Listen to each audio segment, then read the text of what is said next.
You're listening to an Airwave Media Podcast. You're listening to an Airwave Media Podcast. Welcome to Abandoned, the All-American Ruins podcast. How many years have you been coming to the Pines? 7 years. Why do you keep coming back? Why? Because I tried other places, never convenient as this. It has everything that I want. My husband and I and the children, everybody has a good time. I like the idea that they have a new and fresh program every time I come here. It's never the same thing, always something new and different. The Pines is a resort hotel nestled deep in the heart of the Catskill Mountains of New York State. The Pines is a truly fabulous hotel where every facility that should be part of a vacation is within walking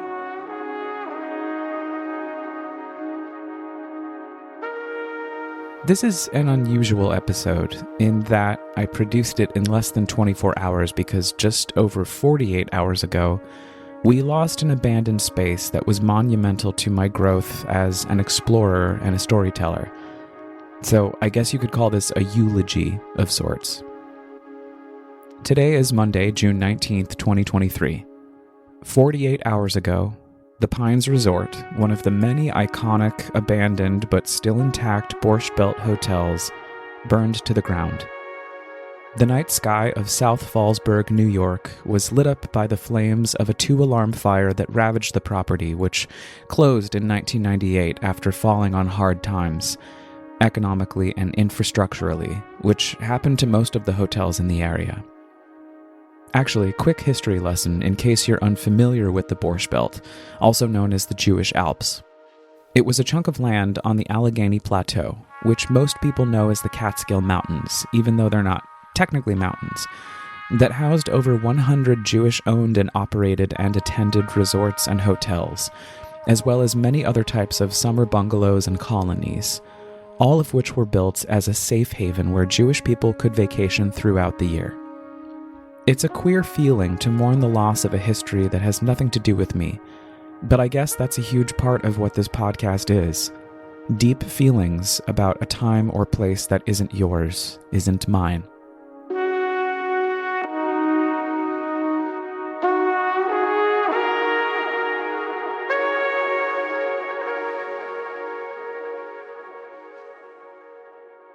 The first time I visited the abandoned Pines Resort, it was June, muggy and hot.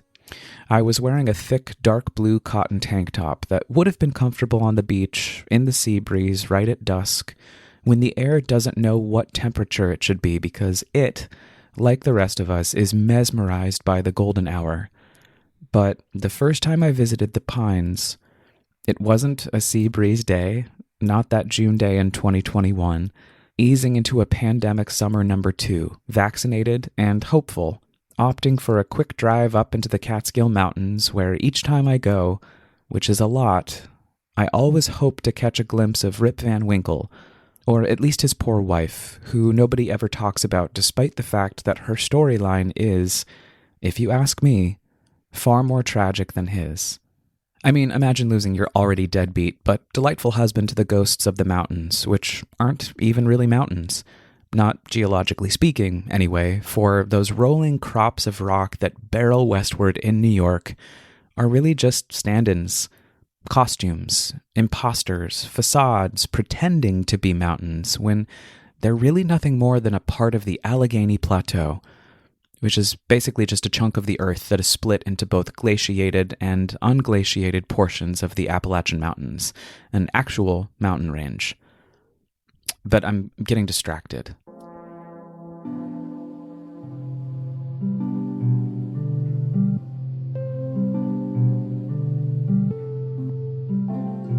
I stood at the entrance of the Pines on that June day in 2021, and I dreamed about what lay before me.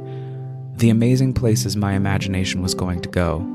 The sacred ground that was going to hold all of my emotional and spiritual weight from a year and change into a global pandemic.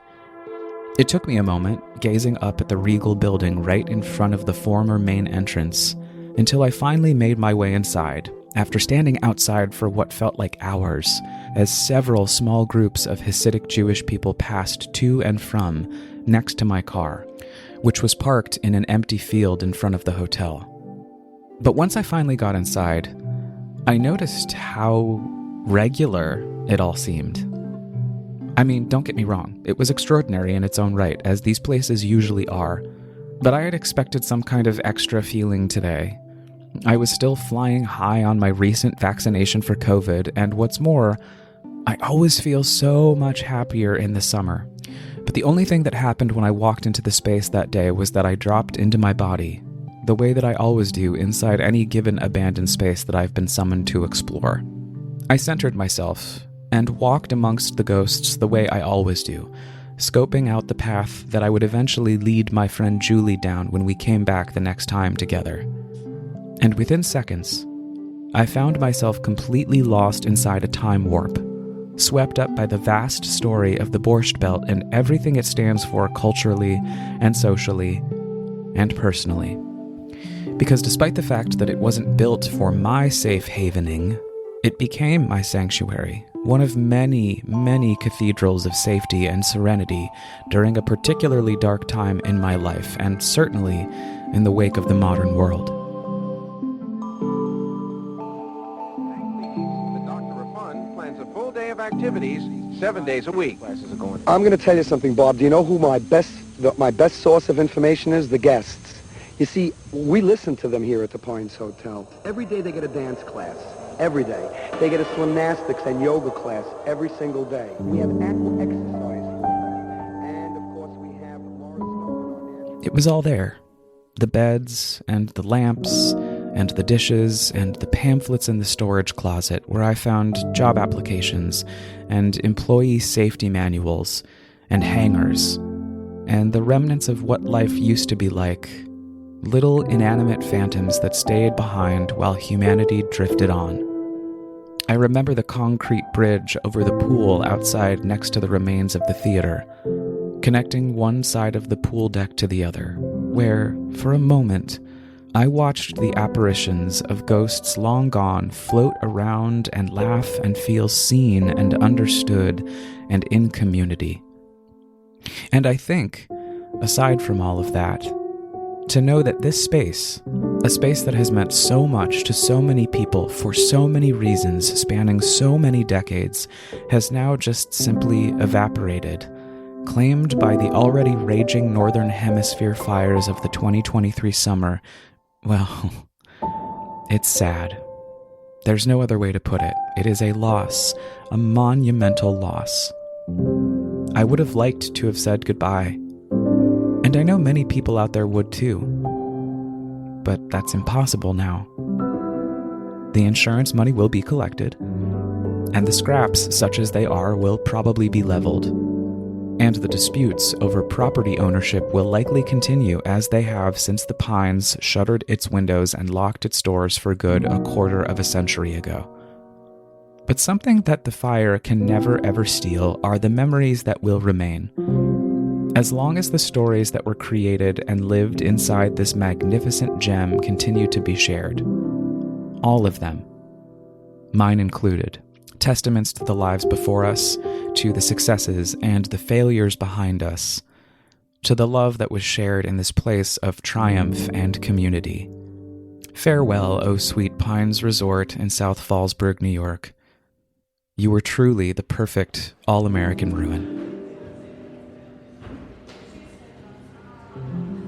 If you'd like to learn more about the Borscht Belt, I'd encourage you to go back to Season 1 of this podcast and listen to Episode 3, Hello, I'm Shelley Duvall, where I cover more of the history while guiding you through the physical and spiritual realm that remains at the abandoned 550-acre Nevele Grand Resort and Hotel. Or, better yet, donate to the Borscht Belt Historical Marker Project, and check out the bonus episode about that important initiative and the woman behind it, photographer and historian Marissa Scheinfeld. If you're just tuning in for the first time, then welcome again to Abandoned, the All-American Ruins podcast. The entire first season is available now, wherever you get your podcasts, and Season 2 comes out this September. In the meantime, I've been producing bonus episodes where I share the stories of other urbexers, outside-of-the-box thinkers who have influenced this community in unique and unexpected ways. In fact, This coming Thursday, I'll be sharing the story of Dylan Thuris, the co-founder of the Urbex juggernaut Atlas Obscura. It's a really special episode because he's an amazing storyteller and a really good guy, and we're going to make an exciting announcement when it's released.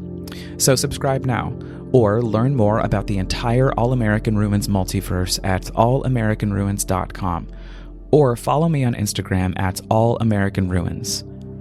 Abandoned, the All-American Ruins podcast is written, edited, produced, and hosted by me, Blake Pfeil, with studio space courtesy of Radio Kingston, WKNY, AM 1490, FM 1079 in Kingston, New York.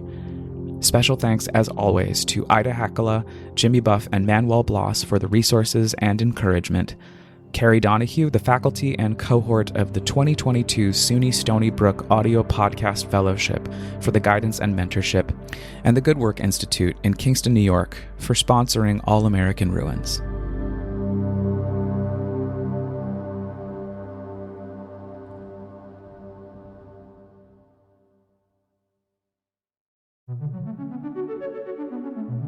This All-American Ruins audio adventure is brought to you by the Good Work Institute, inspiring and amplifying the collective power of people committed to just transition. Basically, Just Transition is a national framework for advancing systems change at every level. Good Work Institute focuses on supporting and cultivating good work. That is, supporting people and initiatives that are building regenerative economies and thriving communities while rejecting systems of oppression and extraction. Good work can take many forms. Volunteer work, in your business or job, in your family, in your community, or, for me, in this podcast, where we talk a lot about the nuanced and layered topics of American society and culture through the lens of the physical and metaphorical ruins of America. Good Work Institute is based in Kingston, New York, and works with people and initiatives throughout the colonized Mahicantuck land, or the Hudson Valley. To learn more about the people at GWI and their programming, visit goodworkinstitute.org.